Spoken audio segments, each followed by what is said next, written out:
We've started something new tonight. I think you'll probably like it. It's called The Grill, where we're turning up the heat and debating the stories that matter to America. Tonight with me on The Grill for the first time is conservative radio host Ben Ferguson. Ben, how are you? I'm doing well. This is appropriately named. I like this. I can't think of a finer slab of meat to be grilled than you, frankly. So let's get into it. Let's talk about Johar Tsarnaev, because I know you've got strong views about this. And your views I know from my Twitter feed, and if you want to tweet me about it, at Piers Morgan, do it now. Your view is that he should have been treated as an enemy combatant.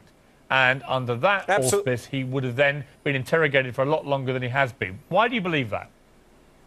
Because he would have been interrogated longer than he was. And as soon as he was read his Miranda rights, he was then, what did he do? He shut down, said, "Thank you very much, America. I'm a terrorist, and you're treating me like I'm not a terrorist now. And I got a lawyer, and my lawyer's now telling me that you as Americans are paying for, that I'm not going to talk to you anymore." I mean, that's a brilliant move by this guy. And they've also been trained.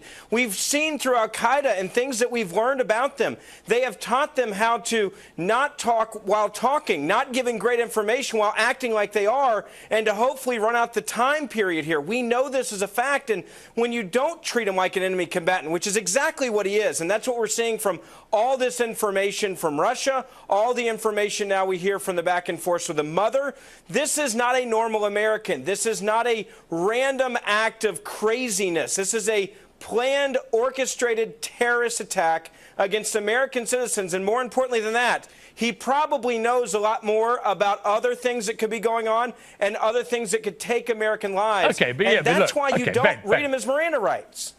Okay, but Ben, here's the problem with your argument, is that a lot of supposition there on your part, a lot of probablys came out of your mouth. The reality, the factual reality about Johar Tsarnaev is that he's an American citizen who committed a crime on American soil, and he is entitled to his rights under the Constitution, as you are. And you are the first person to leap on my show about... Well, hang on, let me finish. You are the first person to jump up and down on me about attacking your Second Amendment rights when it comes to guns.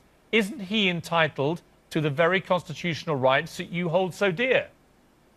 It depends on if you're pledging allegiance to a terrorist organization and you're working with foreign terrorists and around the world. There's two totally different things here. If you're an American that decides to snap one afternoon and commit a heinous crime, you do fit the mold that you just described, which is you're an American, you commit a crime on American soil. But usually at that's when the chaos ends. The chaos is not ending with this guy. Proof of it is that we're covering it this many days after the fact. The fact that you just had on a terrorism expert before me talking about the connections of terrorists around the world tells you this is not one crime. When you catch the guy, all threats are over. This is a guy that there are still many threats connected to. There are still many connections around the world that we're having to investigate, which is the reason why you treat him as an enemy combatant and not as a normal guy.